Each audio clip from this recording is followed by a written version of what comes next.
രാമചന്ദ്രാഭിഷേകം ശ്രീരാമചന്ദ്രാഭിഷേകം സീതയാ സഹിത രാമചന്ദ്ര രഘുവീരരാജ്യാഭിഷേകം ശ്രീനീലകണ്ഠാഭിഷേകം ആഞ്ജനേയ പരിസേവ്യൻ ധീരഭരതാഭിപൂജ്യൻ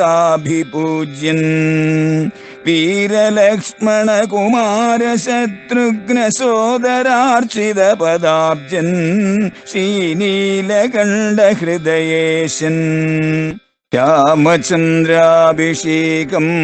ശ്രീരാമചന്ദ്രാഭിഷേകം. മാനവന്മാരെയും വാനരന്മാരെയും കൊന്ന് നീ എന്നെ രക്ഷിച്ചുകൊള്ളണമേ. രാവണൻ കുംഭകർണനോട് പറഞ്ഞു. കുംഭകർണൻ കേട്ടു അതെല്ലാം. എന്നിട്ട് കുംഭകർണൻ മറുപടി പറഞ്ഞു, അല്ലയോ ജ്യേഷ്ഠ, ഏതൊരു മനുഷ്യനും ഒരു കാര്യം ചെയ്യാൻ പുറപ്പെടുന്നതിന് മുമ്പ് അതിലെ നന്മതിന്മകളെക്കുറിച്ച് നല്ലവണ്ണം വിചാരം ചെയ്യണം. സ്വയം അറിഞ്ഞുകൂടാ എങ്കിൽ അറിവുള്ള ആളുകൾ പറയുന്നത് മനസ്സിലാക്കാനെങ്കിലും ശ്രമിക്കണം. ജ്യേഷ്ഠൻ അങ്ങനെയാണോ പ്രവർത്തിച്ചത്? അങ്ങനെ വേണ്ടുന്ന പ്രകാരത്തിൽ നന്മയും തിന്മയും വേർതിരിച്ച് മനസ്സിലാക്കി അതിനനുസരിച്ച് പ്രവർത്തിച്ചില്ലെങ്കിൽ ഒരിക്കലും നന്മയുണ്ടാവില്ല. അങ്ങീ പറഞ്ഞ പ്രകാരത്തിലുള്ള വിപത്തുകളെ ഉണ്ടാവുള്ളൂ. നമ്മുടെ ഇളയ അനിയൻ വിഭീഷണൻ എന്താണ് അന്ന് സഭയിൽ വെച്ച് ജ്യേഷ്ഠനോട് പറഞ്ഞത്? സീതയെ രാമന് നൽകുക എന്നിങ്ങനെ സോദരൻ ചൊന്നാൻ അതിനു കോപിച്ച് നീ ആട്ടിക്കളഞ്ഞത്. നീ അന്ന് അനുജനെ ഇവിടുന്ന് ഓടിച്ചു വിട്ടു.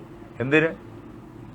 സീതയെ രാമന് കൊടുക്കണം എന്ന് സമാധാനത്തിൻ്റെ മാർഗം, ധർമ്മത്തിൻ്റെ മാർഗം അവൻ ഉപദേശിച്ചതുകൊണ്ട്. അതുകൊണ്ട് നീ കോപിച്ചു. എന്നിട്ട് അവനെ ഓടിച്ചു വിട്ടു. ആട്ടിക്കളഞ്ഞത് നന്നോർത്തുകാൺ, നാട്ടിൽ നിന്നാശു വാങ്ങി ഗുണമൊക്കവേ. അവൻ ഇവിടുന്നിട്ട് പോയതോടുകൂടി നമ്മുടെ ലങ്കാപുരിയിൽ നിന്നിട്ട് എല്ലാ നന്മയും നഷ്ടമായി കഴിഞ്ഞു. നന്മയെല്ലാം അവനോടൊപ്പം പോയി. ഇനിയുടെ അവശേഷിച്ചിട്ടുള്ളത് രാഷ്ട്രീയമായിരിക്കുന്ന തിന്മ മാത്രം.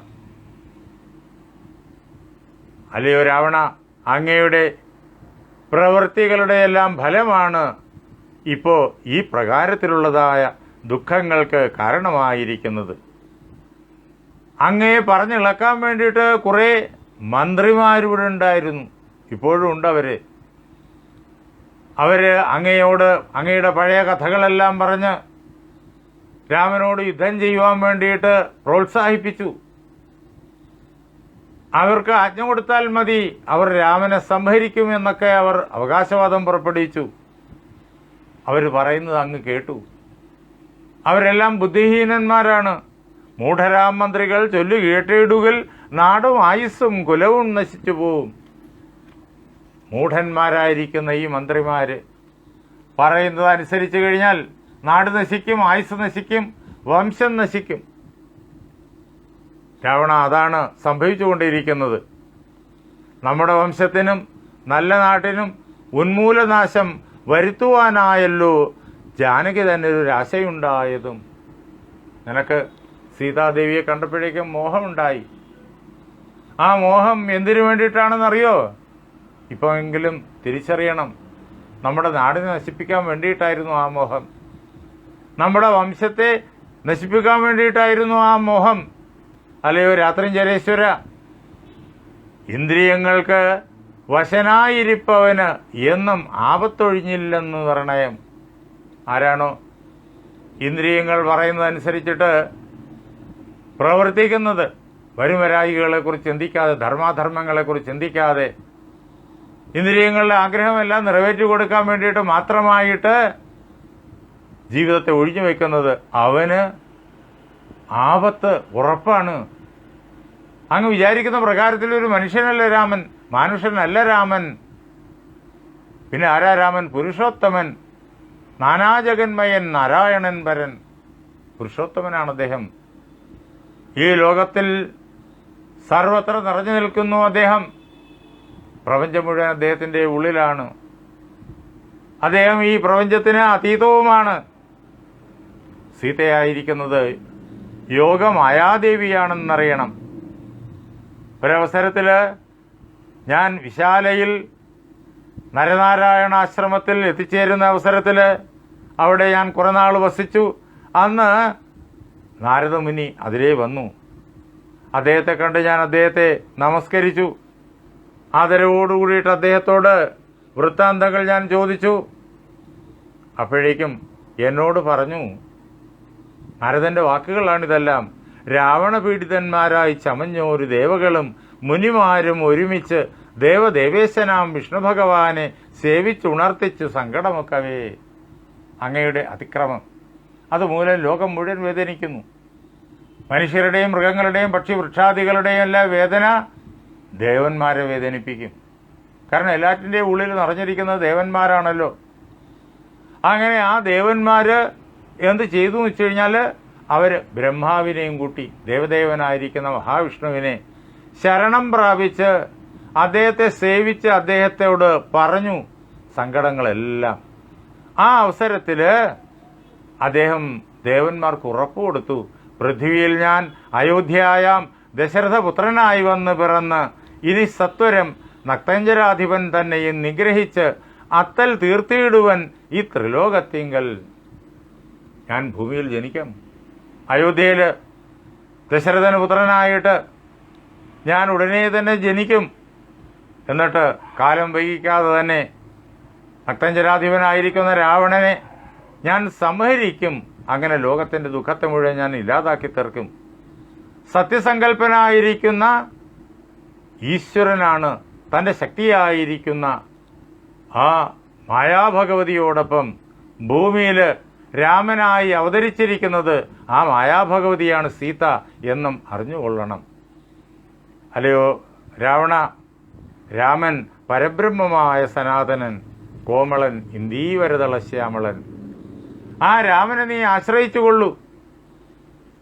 രാമപാദങ്ങളിൽ നീ നിന്റെ മനസ്സിനെ അർപ്പിച്ചുകൊള്ളൂ. നിന്റെ ഹൃദയത്തിൽ രാമനോടുള്ളതായ ഭക്തി ഉണ്ടായിക്കഴിഞ്ഞാൽ എല്ലാ ദുഃഖങ്ങളും ആ നിമിഷം അകലും. സകല പ്രകാരത്തിലുമുള്ളതായ മംഗളം നിനക്ക് കൈവരും. അല്ലയോ രാവണ, അങ്ങ് സാക്ഷാൽ മഹാദേവന്റെ പരമഭക്തനാണല്ലോ.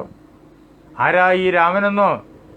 ജ്ഞാനസ്വരൂപനാകുന്ന ശിവൻ പരൻ മാനുഷാകാരനാം രാമനാകുന്നതും. അങ്ങ് ഹൃദയത്തിൽ വെച്ച് ആരാധിക്കുന്ന ജ്ഞാനസ്വരൂപനായ സാക്ഷാൽ കൈലാസവാസി മഹാദേവൻ, അദ്ദേഹമാണ് ദശരഥപുത്രനായിരിക്കുന്ന ഈ ശ്രീരാമൻ എന്ന് അറിഞ്ഞുകൊള്ളണം.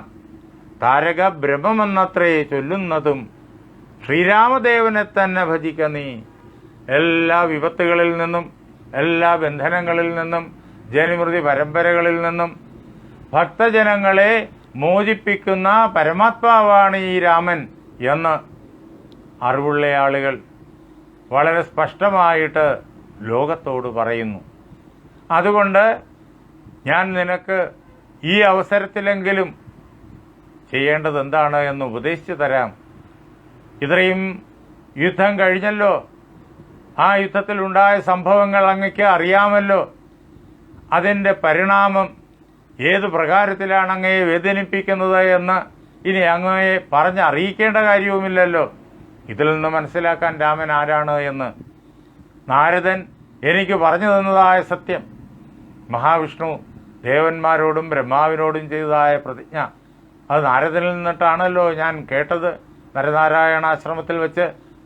അത് പരമസത്യമാണ് എന്ന് ഈ അനുഭവത്തിൽ നിന്ന് തന്നെ അങ്ങയ്ക്ക് തെളിഞ്ഞു കിട്ടുമല്ലോ. അതിനാൽ ഒന്ന് മാത്രമേ ഞാൻ അങ്ങയെ ഉപദേശിക്കുന്നുള്ളൂ, അങ്ങ് രാമനെ തന്നെ ശരണം പ്രാപിക്കുക.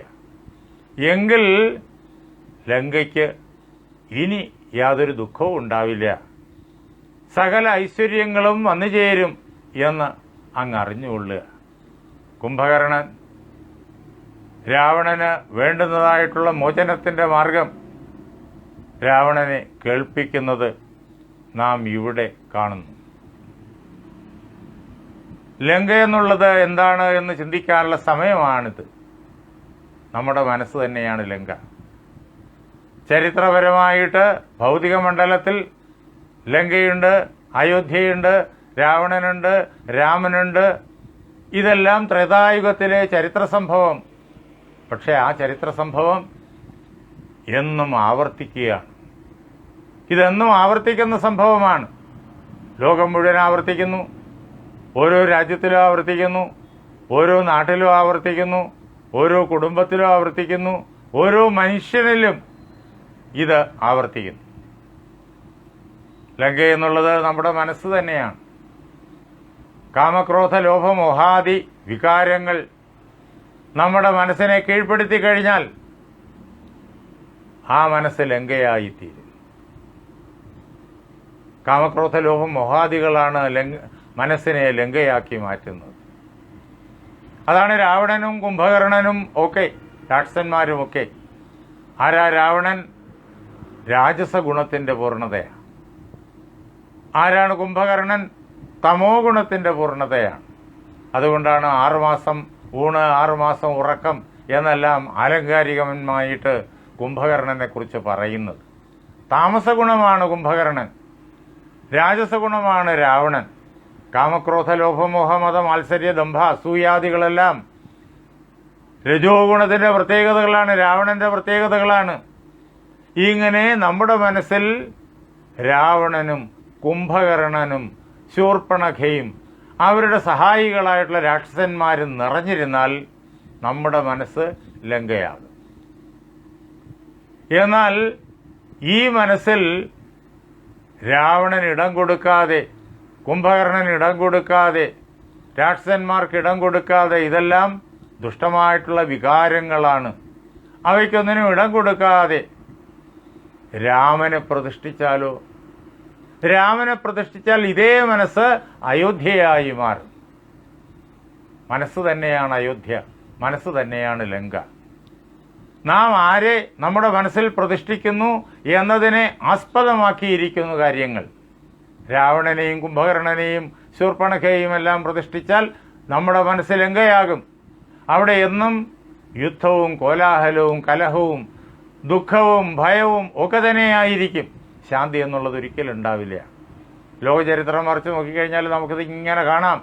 തുടർച്ചയായി എല്ലാ രാജ്യങ്ങളിലും എല്ലാ കാലഘട്ടങ്ങളിലും ഇതൊക്കെ കാണാം. ഇതേ മനസ്സിൽ നാം രാമനെ പ്രതിഷ്ഠിച്ചാൽ, ശ്രീരാമ പട്ടാഭിഷേകം നടത്തിയാൽ ആ മനസ്സ് അയോധ്യയായി മാറും. അയോധ്യ ആർക്കും കയറി ആക്രമിക്കാനും യുദ്ധം ചെയ്യാനും കഴിയാത്ത ഇടം, യുദ്ധമില്ലാത്തിടം.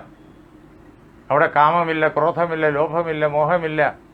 ആനന്ദം ആനന്ദം മാത്രം, ജ്ഞാനം ജ്ഞാനം മാത്രം. അങ്ങനെയുള്ള അയോധ്യയായി മാറും നമ്മുടെ ഹൃദയത്തിൽ ശ്രീരാമനെ പട്ടാഭിഷേകം നടത്തിയാൽ. ഇതാണ് ഈ രാമായണത്തിലെ വിവിധങ്ങളായ ഉപദേശങ്ങളിലൂടെ, വിവിധങ്ങളായ സ്തോത്രങ്ങളിലൂടെ, വിവിധങ്ങളായ കഥാ സന്ദർഭങ്ങളിലൂടെ നമ്മുടെ മുന്നിലേക്ക് എത്തിക്കൊണ്ടിരിക്കുന്നത്. മനസ്സിലെ രാവണ കുംഭകർണാദികളെല്ലാം ആട്ടിയോടിച്ചിട്ട് രാമനെ പട്ടാഭിഷേകം നടത്താൻ അതിനു വേണ്ടിയിട്ട് നമുക്ക് പ്രേരണ തരുന്നു രാമായണം. കുംഭകർണൻ്റെ രാവണോപദേശവും അതിലാണ് നിൽക്കുന്നത്. അല്ലയോ രാവണ, നീ ചെയ്ത പ്രവൃത്തികളാണ് ഈ ദുഃഖങ്ങൾക്കെല്ലാം കാരണം. ഇനിയും നിനക്ക് തിരുത്താൻ അവകാശമുണ്ട്. നീ രാമനെ ശരണം പ്രാപിക്കുക.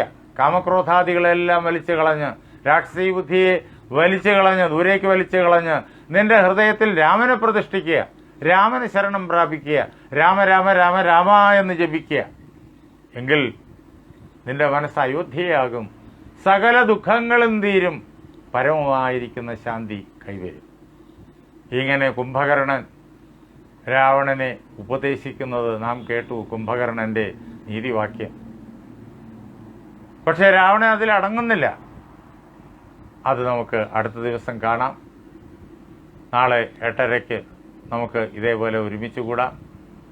അധ്യാത്മരാമായണം പകർന്നു തരുന്ന, നമ്മുടെ ഹൃദയത്തെ അയോധ്യയാക്കി മാറ്റുന്ന, നമ്മുടെ ഹൃദയത്തിൽ ശ്രീരാമ പട്ടാഭിഷേകം നടത്തിക്കുന്ന ആ പവിത്രമായ ആ ജീവിത സന്മുഹൂർത്തത്തിലേക്ക് കടന്നു ചെല്ലാൻ വേണ്ടി നമുക്ക് നാളെയും ഒരുമിച്ച് കൂടി രാമായണം വായിക്കാം. വാൽമീകി മഹർഷി നമ്മെ അനുഗ്രഹിക്കട്ടെ. തുഞ്ചത്ത് എഴുത്തച്ഛൻ നമ്മെ അനുഗ്രഹിക്കട്ടെ.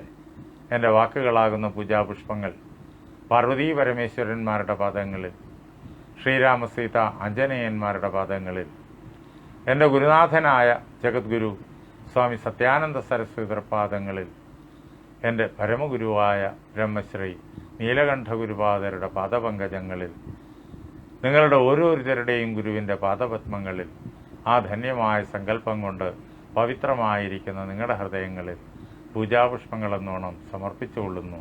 ജയ് സീതാറാം.